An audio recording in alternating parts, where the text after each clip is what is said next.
Many parents have worried about child behaving very madly. So ನಮಸ್ಕಾರ ಎಲ್ಲರಿಗೂ, ನಾನು doctor Chandramohan, consultant paediatrician. ಈ ವಿಡಿಯೋದಲ್ಲಿ by using simple technique, simple methods ಉಪಯೋಗಿಸಿಕೊಂಡು ನೀವು ನಿಮ್ಮ ಮಕ್ಕಳ ಟ್ಯಾಂಟ್ರಮ್ಸನ್ನು ಕಡಿಮೆ ಮಾಡೋದು ಹೇಗೆ, ನಿವಾರಣೆ ಮಾಡೋದು ಹೇಗೆ ಅನ್ನೋದನ್ನು ಈ ವಿಡಿಯೋದಲ್ಲಿ ಪ್ರಾಕ್ಟಿಕಲ್ ಮುಖಾಂತರ ನಿಮಗೆ ಹೇಳ್ಕೊಡ್ತೀನಿ. So welcome. ಟ್ಯಾಂಟ್ರಮ್ಸ್ ಅಂದ್ರೇನು? ಸಾಮಾನ್ಯವಾಗಿ ಮಕ್ಕಳ ಒಂದು ಬಯಕೆ, ಆಸೆ ಈಡೇರದಿದ್ದಾಗ ಬಿಹೇವಿಯರನ್ನು ತೋರಿಸುವ ಒಂದು ರೀತಿ ಇದಾಗಿರುತ್ತೆ. ಮಕ್ಕಳು ತಮ್ಮ ಕೋಪವನ್ನು ತೋರಿಸುವ ಒಂದು ರೀತಿ ಆಗಿರ್ಬೋದು.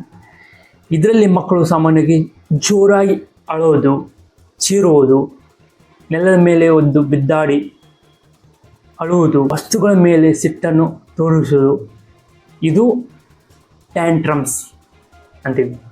ಸಾಮಾನ್ಯವಾಗಿ 1 ರಿಂದ 3 ವರ್ಷದ ಮಕ್ಕಳಲ್ಲಿ ಕಾಣ್ತೇವೆ. ಸೊ ಹಾಗಾದರೆ ಪೇರೆಂಟ್ಸ್ ಏನು ಮಾಡಬೇಕು? ಮ್ಯಾಕ್ಸಿಮಮ್ ಪೇರೆಂಟ್ಸ್ ತಪ್ಪು ಮಾಡೋದು ಏನಂದ್ರೆ, ಹೋಗಿ ಪನಿಷ್ಮೆಂಟ್ ಕೊಡೋದಾಗಲಿ, ಆ ಟೈಮಲ್ಲಿ ಲೆಕ್ಚರ್ ಕೊಡೋದಾಗಲಿ, ಬೇಯುವುದಾಗಲಿ ಮಾಡಬೇಡಿ. ಇದು ಮತ್ತೆ ಮಗುವಿನ ಸೈಕಾಲಜಿಗೆ ಇಂಪ್ಯಾಕ್ಟ್ ಮಾಡಿ ಟ್ಯಾಂಟ್ರಮ್ಸ್ ಇನ್ನೂ ಜಾಸ್ತಿ ಆಗುತ್ತೆ. ಸೊ ಹಾಗಾದರೆ ಪೇರೆಂಟ್ಸ್ ಏನು ಮಾಡಬೇಕು? By simple technique.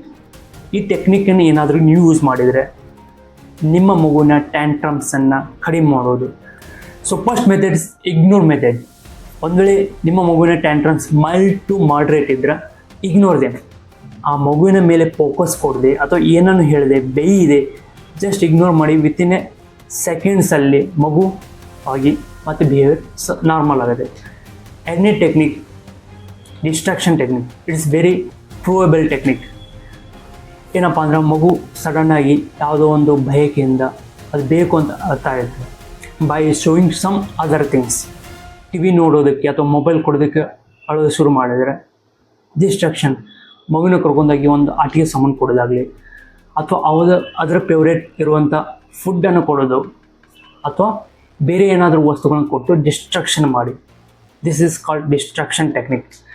Third, positive reinforcement. ಅಂದರೆ ಮಗುವಿನ ಒಂದು ಒಳ್ಳೆಯ ಗುಣವನ್ನು ಪ್ರಶಂಸೆ ಮಾಡಬೇಕು. ಈ ಟೈಮಿನ ಮಗುವಿಗೆ ಬೇಯ್ದೆ, ಹೊಡೆದೆ, ನೆಗೆಟಿವ್ ಕಮೆಂಟ್ಸ್ ಮಾಡದೆ ಪಾಸಿಟಿವ್ ಮಾಡೋದು.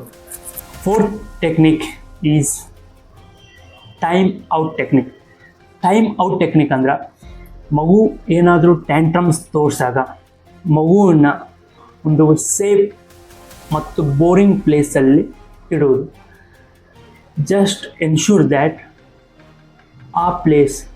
The place should be safe ಇರಬೇಕು, ಬಟ್ ಬೋರಿಂಗ್ ಇರಬೇಕು. ಸೊ ಆ ಟೈಮಲ್ಲಿ ನೀವು ಮಗುವಿನ ಬಗ್ಗೆ ಲಕ್ಷ್ಯ ಕೊಡದೆ ಇಟ್ಟಾಗ, 1 ವರ್ಷದ ಮಗು ಇದ್ದಲ್ಲಿ 1 ಮಿನಿಟ್, 2 ವರ್ಷದ ಮಗು ಇದ್ದಲ್ಲಿ 2 ಮಿನಿಟ್ಸ್, 3 ವರ್ಷದ ಮಗು ಇದ್ದಲ್ಲಿ 3 ಮಿನಿಟ್, ಈ ಥರ ನೀವು ಸಮಯವನ್ನು ಜಸ್ಟ್ ನೋಡ್ತಾ ಈ ಟೆಕ್ನಿಕ್ ಮ್ಯಾಕ್ಸಿಮಮ್ ಟೈಮಲ್ಲಿ ಇದು ಸಕ್ಸಸ್ ಆಗುತ್ತೆ.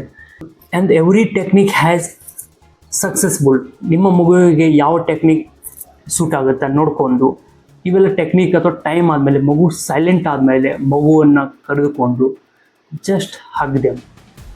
Don't do anything, don't talk anything, just keep your hand, silent them, hug them. ಸ್ವಲ್ಪ ಸಮಯ ಆದ ನಂತರ ಮಗು ಶಾಂತವಾಗುತ್ತೆ. ಸೊ ಆ ಟೈಮಲ್ಲಿ ನೀವು ಮಗುವಿನ ಜೊತೆ ಮಾತಾಡಿ. ಸೊ ಈ ಟೆಕ್ನಿಕನ್ನು ಯೂಸ್ ಮಾಡಿ ನಿಮ್ಮ ಮಗುವಿನ ಟ್ಯಾಂಟ್ರಮ್ಸನ್ನು ನೀವು ಕಡಿಮೆ ಮಾಡ್ಬೋದು. ಸೊ ಇದ್ರ ಬಿಟ್ಟು ಬೇಯುವುದು, ಹೊಡೆಯೋದು, ಪನಿಷ್ಮೆಂಟ್ ಕೊಡೋದು ಮಾಡಬೇಡಿ. ಇದು ಇನ್ನೂ ಮಗುವಿನ ಟ್ಯಾಂಟ್ರಮ್ಸನ್ನು ಜಾಸ್ತಿ ಮಾಡುತ್ತೆ. ಸೊ ಲಾಸ್ಟಾಗಿ ಹೇಳೋದಂದ್ರೆ, ಟ್ಯಾಂಟ್ರಮ್ಸ್ ಅನ್ನೋದು this is a normal behaviour. ಇದು 1 ರಿಂದ 3 ವರ್ಷದ ಒಳಗಿನ ಮಕ್ಕಳಲ್ಲಿ ಕಾಣಿಸುತ್ತೆ.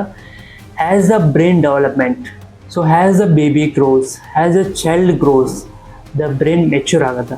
ಬ್ರೈನ್ ಮೆಚ್ಯೂರ್ ಆಗ್ತಾ ಈ ಬಿಹೇವಿಯರ್ ಕೂಡ ರಿಸಾಲ್ವ್ ಆಗಿ ಮೆಚ್ಯೂರ್ ಬ್ರೈನ್ ಆಗುತ್ತೆ. So don't be worry, don't do unnecessary mistakes. Thank you. ಧನ್ಯವಾದಗಳು.